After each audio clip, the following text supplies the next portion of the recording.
Good afternoon. Thank you so much for taking the time out of your busy day to listen to my presentation on my first ever literature review. The title of my review is Teaching Strategies Related to Student Motivation in the Post-Pandemic Classroom. Now, there is no secret that students everywhere are lacking motivation. COVID has only increased that problem, and teachers are struggling to implement strategies to reach the students that are sitting in front of our classes today. We recognize that there is a lack of motivation among students that has always been there. Some students have just always struggled to engage and motivate in school. However, we also need to recognize that there are factors that are a direct result of the COVID-19 pandemic that is influencing a child or a student's ability to be motivated academically to learn in your classroom. And finally, the purpose of this is to identify the research-based strategies that are already out there that we know work, that teachers can implement as soon as possible. My time as an instructional coach this year, I was able to spend a lot of time with different teachers in different classrooms. And I think one of the most concerning pieces is that teachers are just struggling to reach today's students. Our good teachers are struggling. Our veteran teachers are struggling. Many just don't know how to effectively develop relationships that are needed to motivate the students that are sitting in our desk today. So all of that led me to my research question of what steps and strategies can teachers implement to motivate students to participate in their education following the COVID-19 pandemic. In order to start this journey, I needed to address the background information regarding motivation. One of the first things that was important to me was kind of talking about what motivation is. Frequently, in our schools, we use motivation in terms or in regards to one's desire to learn and an individual's drive for success or lack of. So in that regard, we need to identify the pre-pandemic causes of motivation or amotivation or lack of motivation that have always been there. Most of us would say that cell phones are the monster behind engaging our students. Another argument of the pre-pandemic causes of a lack of motivation is the outdated structure of school. School has not changed really since our grandparents were there, with the exception of maybe adding some tech tools or things like that. And so many schools just have limited resources and opportunities that give students choice and time to actually be involved in their own learning because of other requirements and demands that are on them. Now, if we take a moment to address the post-pandemic causes and a lack of motivation, obviously we know that our kids are lost all of their social interactions. And for many of them, that was their sole purpose for coming to school and doing well. Shifting from a in-person learning environment to a virtual learning environment was challenging for many students. And let's not forget about the families that are continuing to deal with just tragedy. We still have students who are dealing with deaths in their families and illnesses and losses of employments and wages in their homes and so much more. So it should be easy for us as educators to understand why during a time of unpredictability, many students have lost focus to do well academically. It's just not been a priority. So all this information led me to here my method. When I started my search for research articles, the three key components were that they were all going to be peer-reviewed journal articles. They were all going to focus in the United States, and that they would include information on student motivation within the last 2 years of the COVID-19 pandemic. So they all were supposed to be fairly recent articles. So they did all come from 2021 and 2022. The keywords that I used to search, I did 3 different searches. This is definitely an area that I think I can improve on in the future with honing down my search terms, excuse me. One search was with the word student engagement, teacher engagement, and COVID. The second search was just a broad search with the term student motivation. And my third and final search was student motivation and post-pandemic. Out of those three searches, I just pulled one article from each one. Additionally, I was lucky to have been recommended a professional book by my district, which had a lot of information that really pertained to this study. And a colleague recommended an intervention article that was also very helpful.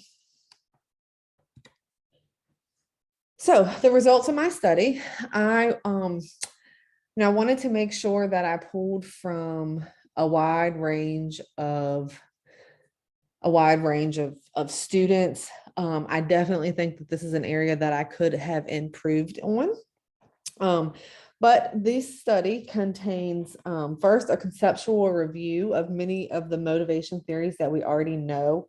If you think of, just the social cognitive theories and the other things that we've studied, this conceptual theory really kind of dug in to each one and self-efficacy and how motivation kind of relates to students intrinsically and extrinsically, and what students can do to foster those, that motivation. One study pulled 337 middle and high school students from a rural Midwest public school district. This was actually my favorite study because it really kind of gave a lot of voice to students, and we learned what is motivating them or what factors demotivate them in comparison to kind of what teachers already think. And it was very interesting that what we think affects our students' motivation is not what they say affects their motivation. That same study also included 32 general and special educators in the same district.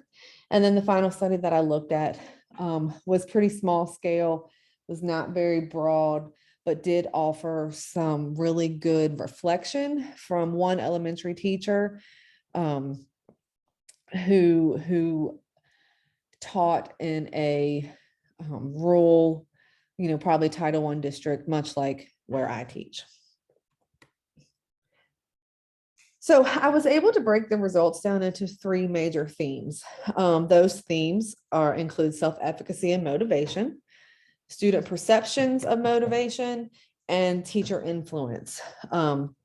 So the first study regarding self-efficacy really kind of studied the theories that we've already known about and provided really specific strategies that teachers can implement in their class to kind of build on those intrinsic and extrinsic motivators. Study number B, the student perceptions and motivations, as I've mentioned, was what I consider the most insightful.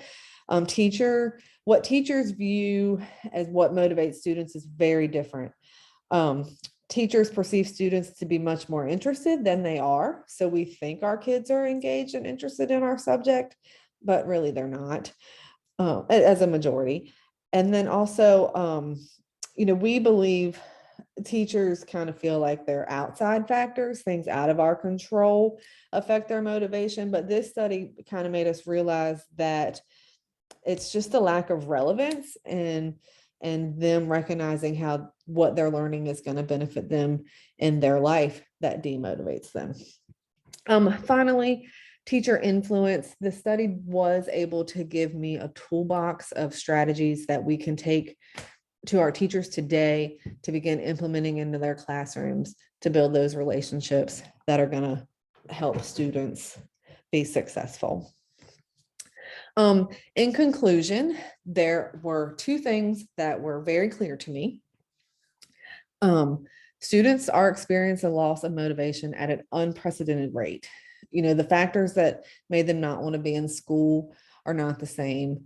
And my fear is if we don't get on top of changing education so that kids want to learn and want to follow their desires and their passions, that education is just going to continue to spiral out of control.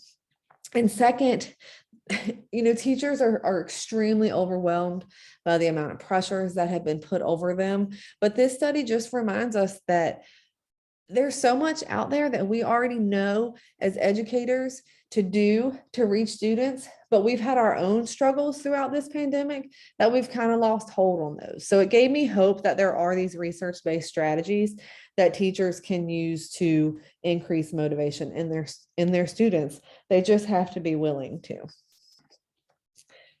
In conclusion, I did identify some future implications. First, for policy, many of the mandates and expectations that we are facing these days, that the political ones, SOLs saying just the mandates that we have, they don't foster natural motivation in the classroom. We need to continue to work towards project-based and performance-based assessments and not being so stuck on the expectations that our educational policy is demanding of us, because that's just making it really hard for students to take school seriously and personal so that they can get something out of it. Future implications for teachers. So many teachers, like I said several times, are at a loss of how to support their students. There are studies post-pandemic that are coming out. Another challenge that I did face in this study was that there are not that many published studies post-pandemic yet. We know that there are lots going on in the background, but there's just not that much right now. But I feel like if teachers can listen to their students' voice, then they're going to have a better chance of reaching them within the classroom. And then finally, for future research, kind of like I just said, the most effective way will include insight on students' perspectives. We think we know what motivates kids, but this literature review has made it clear that teachers and students are not on the same page. So future research really needs to be designed to get teachers thinking like their kids so that they can provide them with instruction that is relevant to them. Finally, I would like to share with you my poster presentation. You'll see that this kind of wraps up everything that I've just went over in one clear diagram. I know that I went through this pretty quickly, but I hope that you were able to gain a little bit more insight on motivating students in the classroom and kind of what teachers can do from here on out. I hope you have a good weekend. Thank you so much. Bye-bye.